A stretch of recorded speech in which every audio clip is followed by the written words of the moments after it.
मिटा दूं हसरतों को आपको, फिर कोई चाहत बाकी न हो। ऐसा दीदार करा दूं आंखों को कि फिर कोई नज़ारा बाकी न हो। तो आइए दोस्तों, आज आपको ऐसा ही दीदार कराने जा रहे हैं जो फिर आपको दोबारा कोई नज़ारा बाकी नहीं रहेगा, मतलब फिर दोबारा पढ़ने की ज़रूरत नहीं रहेगी। तो आइए शुरू करते हैं एक नया टॉपिक। और यदि चैनल पर नए हों तो वीडियो को लाइक और सब्सक्राइब कर दीजिए, पुराने हों तो वीडियो को लाइक और शेयर कर दीजिए। तो आइए शुरू करते हैं। वृत्तीय गति या सर्कुलर मोशन। ठीक है, तो वृत्तीय गति क्या होती है? यदि किसी कण की गति किसी वृत्त के परिधि के अनुदिश हो तो इस प्रकार की गति वृत्तीय गति कहलाती है। ठीक है, if A motion of A particle is along the circumference of a circle, then such type of motion is known as circular motion। क्या बोलें? If the circle of A particle is along to circumference of a circle, then such type of motion is known as circular motion। यदि किसी कण की गति किसी वृत्त के परिधि के अनुदिश हो तो इस प्रकार की गति को वृत्तीय गति कहती हैं। वृत्तीय गति में कण का वेग, किसी क्षण कण का वेग कहें, ठीक है, वृत्तीय गति में किसी क्षण कण का वेग उस बिंदु पर, ठीक है, वृत्त के उस बिंदु पर खींचे गए टेंजेंट के द्वारा प्रदर्शित किया जाता है। क्या कहे हैं कि यदि मान लो कि यह एक वृत्त है, इस पर एक कोई कण घूम रहा है, तो किसी क्षण मान लो इस क्षण पर जब यह कण यहाँ पर है तो इस समय इसका जो वेग होगा वो इसके टेंजेंट के द्वारा प्रदर्शित करेंगे। ये वेग जो है इसके टेंजेंट की दिशा बताएगा। किसी क्षण ये यहाँ पर है, इस क्षण अगर देखा जाए किसी बिंदु पर किसी क्षण इसके वेग को अगर जानना है तो इस पर एक टेंजेंट खींच देंगे। टेंजेंट मीन्स स्पर्श रेखा, तो ये इसके वेग की दिशा बताएगी। ऐसे किसी भी बिंदु पर हम लोग ऐसे टेंजेंट खींच करके इसके वेग की दिशा ज्ञात कर सकते हैं। ठीक है, तो ये वृत्तीय गति हो गया। वृत्तीय गति के बारे में इतना ही काफी है। अब ये देखते हैं वृत्तीय गति कितने प्रकार की होती है। तो हम कहेंगे, ठीक है, वृत्तीय गति के प्रकार।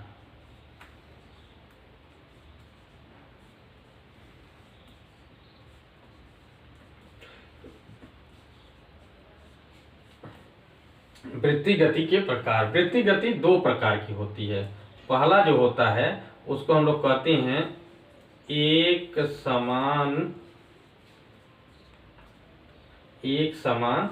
वृत्तीय गति। एक समान वृत्तीय गति, जिसको इंग्लिश में बोलते हैं uniform circular motion. Uniform circular motion, ठीक है।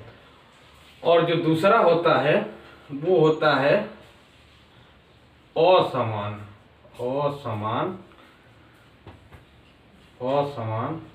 वृत्तीय गति। असमान वृत्तीय गति, क्या इसको बोलते हैं नॉन यूनिफॉर्म सर्कुलर मोशन।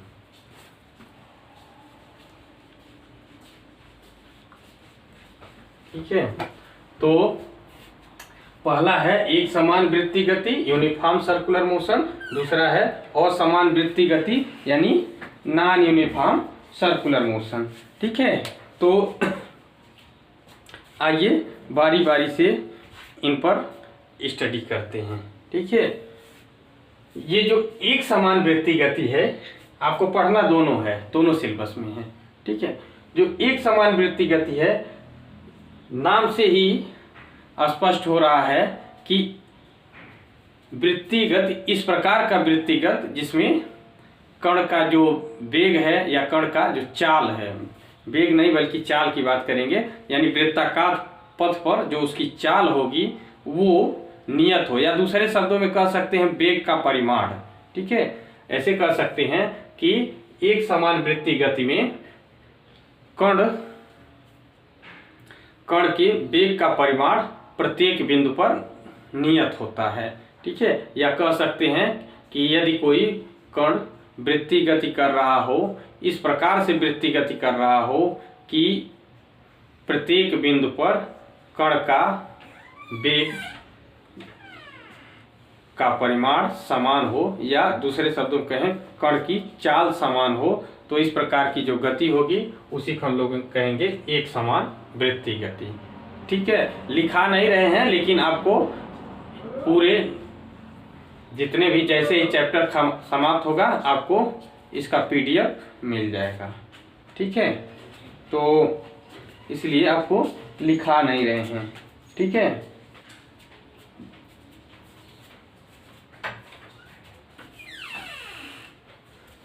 आइए अब बात करते हैं असमान वृत्तीय गति की। ठीक है, तो असमान वृत्तीय गति की अगर बात करें, हाँ थोड़ा सा एक समान वृत्तीय गति में और बात करते हैं कि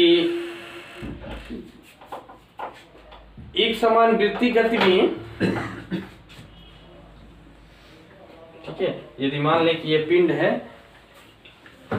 इसमें क्या कहे हैं कि एक चीज देखने को मिलता है कि पिंड के हर बिंदु पर, ठीक है, जो वेग है इसका परिमाण तो समान रहता है, लेकिन दिशा जो है हर बिंदु पर बदलती रहती है। ठीक है, ये हर बिंदु पर दिशा बदलती रहती है। ठीक है, ये भी बात इसमें ध्यान देने वाली है। असमान वृत्तीय गति ठीक इसका उल्टा हो जाएगा, यानी कि इस प्रकार की गति जिसमें क्या होता है कि हर बिंदु पर या अलग अलग बिंदु पर अलग अलग चाल प्राप्त होता है। ठीक है, हम कहेंगे कि इस प्रकार की वृत्तीय गति जिसमें कण का अलग अलग बिंदुओं पर अलग अलग चाल प्राप्त हो, तो इस प्रकार की गति क्या होगी, असमान वृत्तीय गति कहलाएगी। ठीक है, अब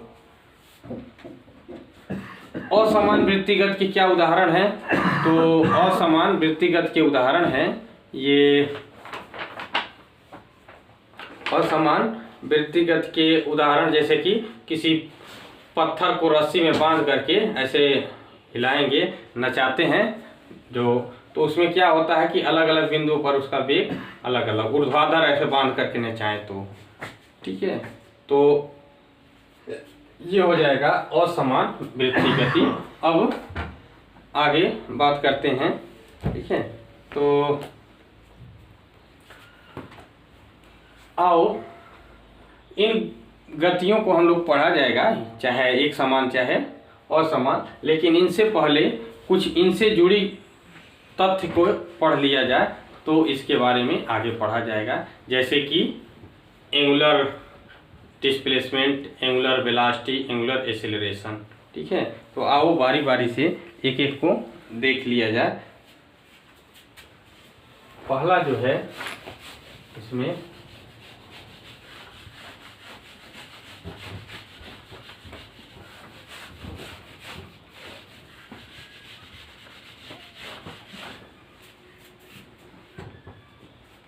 पहला जो है वो पहले कोणीय विस्थापन पढ़ लिया जाए।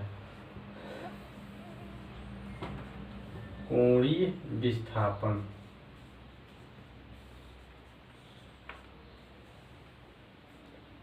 कोणीय विस्थापन जिसको हम कहेंगे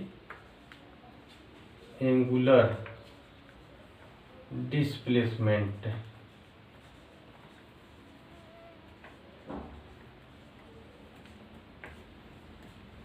एंगुलर डिस्प्लेसमेंट, कोणीय विस्थापन। कोणीय विस्थापन क्या होता है, जब कोई कण किसी वृत्त के परिधि पर घूमता है। ठीक है, जब कोई कण किसी वृत्त की परिधि पर घूमता है तब किसी क्षण, ठीक है, तब किसी क्षण जो त्रिज्या वेक्टर है, ठीक है, किसी क्षण त्रिज्या वेक्टर कण की प्रारंभिक स्थिति से जितना कोण घूम जाता है, ठीक है, वही कोण उस क्षण उस कण का कोणीय विस्थापन बताता है। ठीक है, क्या कहे हैं कि यदि कोई कण है जो इस वृत्ताकार पथ पर घूम रहा है, ठीक है, तो किसी क्षण मान लें इसकी प्रारंभिक स्थिति हो गई और किसी क्षण वो क्या किया है, ये कुछ दूरी घूम गया है, मान लो कि हम कहें कि ये डेल्टा एस दूरी घूम गया है, ये प्रारंभिक स्थिति से थीटा कोण, ये जो है ये त्रिज्या, उसका त्रिज्या वेक्टर है। ठीक है, ये उसकी त्रिज्या वेक्टर है किसका, कण का। ठीक है, कण जो है वृत्त बना रहा है तो उस वृत्त के लिए कह सकते हैं ये त्रिज्या वेक्टर होगा या त्रिज्या सदिश, जिसको त्रिज्य सदिश आम भाषा में कहते हैं। ठीक है, तो हम कहेंगे कि यदि कोई कण वृत्ताकार पथ पर घूम रहा है तो ये त्रिज्या वेक्टर के द्वारा, त्रिज्या सदिश के द्वारा, ठीक है, किसी क्षण, ठीक है, मान लो किसी क्षण की बात कर रहे हैं, मान लो कि किसी क्षण की बात कर रहे हैं जब ये यहाँ से यहाँ पर चला गया है, यानी प्रारंभिक स्थिति से जितना कोण घूम गया है, ठीक है, यह जितना कोण घूम गया है, यही जो घूमा हुआ कोण है प्रारंभिक स्थिति के सापेक्ष जितना इसका विस्थापन है या जितना कोण घूमा है, इसी को हम लोग कोणीय विस्थापन कहते हैं। ठीक है, जैसा कि हम लोग जानते भी हैं, क्या जानते हैं कि कोण बराबर क्या होता है, चाप बटे त्रिज्या होता है। इंग्लिश में क्या कहेंगे, angle equal to arc by radius कहेंगे। ठीक है, तो यहां से यदि मान लो कि दो स्थितियों पर वर्णन किया जाए, ये अभी यहाँ पर चला, मान लो कि हम कहें ये θ1 की स्थिति है। ठीक है, अब मान लो कि ये यहाँ से यहाँ पर आ गया किसी दूसरे कोण पर, चलो यहाँ से मान लेते हैं ये θ2 की स्थिति हो जाए।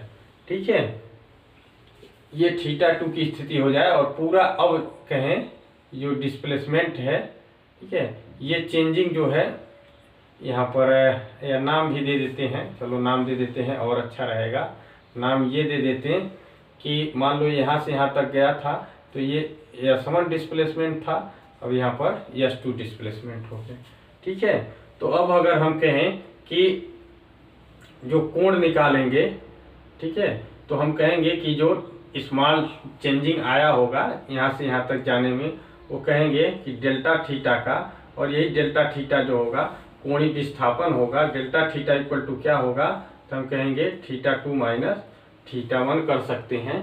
ठीक है, और क्या कह सकते हैं, इस फार्मूले को अगर लगाया जाए तो क्या कहेंगे,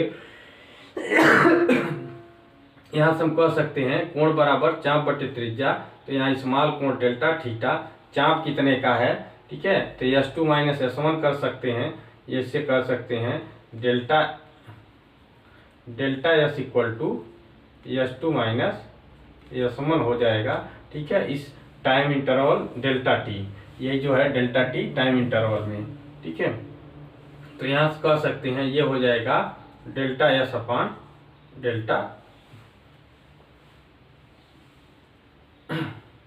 delta theta equal to delta S, ये जो चाप है ना, और ये त्रिज्या, सॉरी डेल्टा टी नहीं होगा बल्कि त्रिज्या R होगा ना, इसकी त्रिज्या R है। ठीक है, तो यहाँ से हम लोग कह सकते हैं कि ये जो है कोणीय विस्थापन delta theta equal to delta S upon R, इसी को कहेंगे कोणीय विस्थापन। कोणीय विस्थापन delta theta equal to delta S upon R। Delta S क्या है, तो ये आर्क है, और ये R क्या है, तो ये इसका रेडियस वेक्टर हो जाएगा। ठीक है, अगर ये पूरा एक चक्कर घूम जाए तो, यदि कण पूर्ण लिख सकते थे, पूरा एक चक्कर घूमता है तो, यदि कण पूरा एक चक्कर घूमता है तो क्या होगा, तो ये हो जाएगा,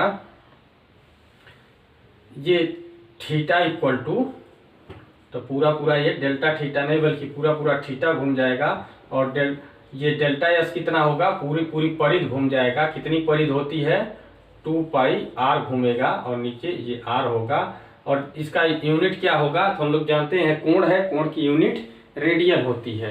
तो ये कितना हो जाएगा 2πr/r रेडियन। ठीक है, ये थीटा की वैल्यू कितनी होगी, थीटा जो है पूरा एक चक्कर घूमा है, तो जब पूरा एक चक्कर घूमेगा तो 360 डिग्री घूमेगा। तो हम कह सकते हैं कि 360 डिग्री बराबर, ये देखिए r से r कट जाएगा, 2π रेडियन। ठीक है, तो यहाँ से हम कह सकते हैं कि पाई रेडियन इक्वल टू कितना हो जाएगा 180 डिग्री। ठीक है, तो एक रेडियन इक्वल टू कितना हो जाएगा, तो एक रेडियन इक्वल टू कितना हो जाएगा 180 डिग्री बट्टे पाई, या ऐसे कह सकते हैं 180 डिग्री बट्टे, तो ये हो जाएगा 180 डिग्री बट्टे ये 3.14 हो जाएगा, जिसको भाग देंगे तो 53.3 डिग्री आ जाता है, या लगभग ये 57 डिग्री 18 मिनट के आसपास आता है। ठीक है, तो अब आगे जो है कोणीय वेग पढ़ना है, वो अगले टर्म पर देखा